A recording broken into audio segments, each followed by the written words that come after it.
Bonjour, monsieur et madame. Bonsoir, monsieur et madame. Ouais, j'ai déjà commencé cette vidéo. L'autre jour, en parlant, je n'ai pas pu terminer. Je reviens un peu sur ce que j'ai dit, brièvement, rapidement, pour continuer. Dans ma première vidéo, j'ai parlé de mon apprentissage que j'ai fait à Ouassakara en 2005 chez un Burkinabé qui a pris la couture en Côte d'Ivoire, qui allait se perfectionner en France à l'Académie française de coupe. J'ai fait 6 ans d'apprentissage. Avant que je finisse les 6 ans, en 4 ans déjà, on m'a pris comme un chef d'atelier. Après 4 ans, 6 ans, vers 7e année, mon patron est rentré au Burkina. Il est allé au Burkina, il allait s'installer là-bas. Il m'a laissé en Côte d'Ivoire ici. Et quand il est parti, un an après, il m'a fait appel. Je suis allé au Burkina, j'ai fait 2 ans, 6 mois là-bas. Ouais.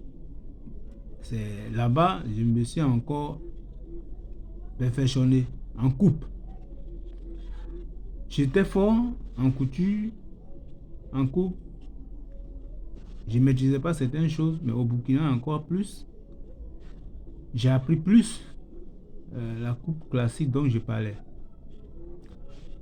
Ce qui m'amène à faire ces vidéos, ce n'est pas forcément parler de moi, mais c'est de parler de mon métier. Métier couture. Quand on me regarde, on dit, mais comment le monsieur là, cheveux blancs comme ça, il ne coupe pas. Oui, on est dans un milieu de couture en Côte d'Ivoire qui a été détruit par rapport à friperie. Je vais rentrer dans certains détails. Quand nous on était apprentis, avant, dans les années 85 que je l'ai dit, il n'y avait pas friperie en Côte d'Ivoire comme il y a aujourd'hui. Si j'ai une bonne mémoire, friperie est rentrée en Côte d'Ivoire en 2000, en 2002, 2000, bon, en tout cas en 2001, 2002 là-bas. C'est que peut-être d'autres ont remarqué ou d'autres n'ont pas remarqué les différents écoles de couture qui existaient. Je ne vais pas dire le nom. Tous ceux qui sont dans le milieu savent de quoi je parle. Tous les grands écoles de couture qui existaient en Côte d'Ivoire sont tous fermés. J'étais parmi les gens qui dénonçaient l'arrivée de friperies de manière sans contrôler. On est dans un métier qui n'a pas été protégé par les responsables, les politiciens en Côte d'Ivoire. Pourquoi? Je suis contre friperie, je vais vous expliquer pourquoi. Friperie rentre en Côte d'Ivoire tellement moins cher. Le dédouanement se fait tellement moins cher que au bar que les gens achètent peut-être à 100 à 150 000 francs, quand on casse, on peut vendre les pantalons à 100 francs, à 200, à 300. Costume que je suis spécialiste de ça, on peut le vendre à 500 francs en ville. Pendant ce temps, ceux qui ont les ateliers, ils doivent payer les différentes taxes ou les impôts, n'arrivent plus à s'en sortir.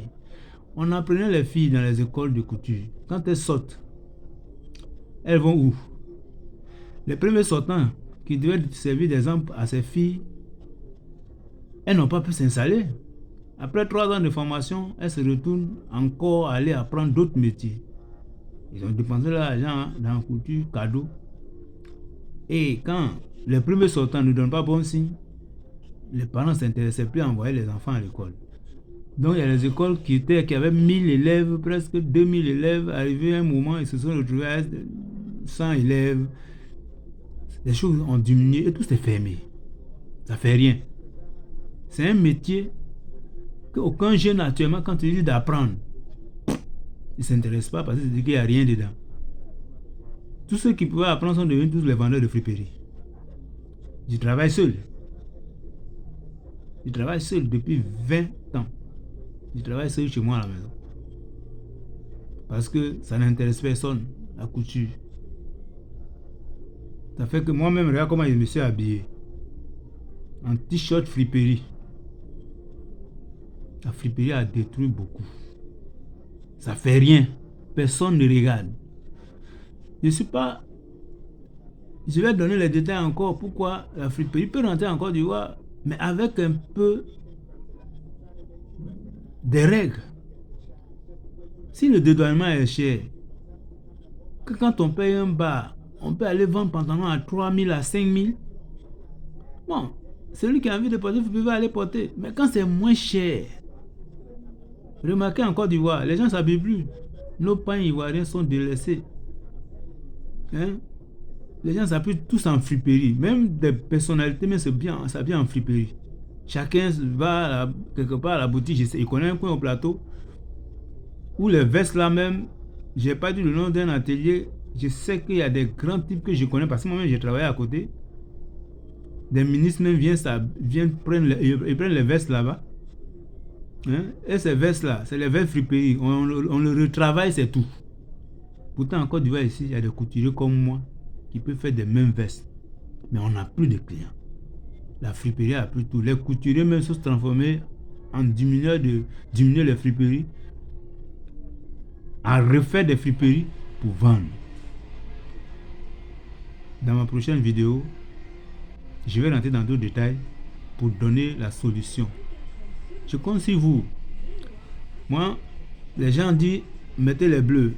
Moi, je ne sais pas si pour moi, il a dit mettez les bleus, mais je veux seulement que tout le monde écoute, que ceux qui m'entendent nous aident à combattre la friperie.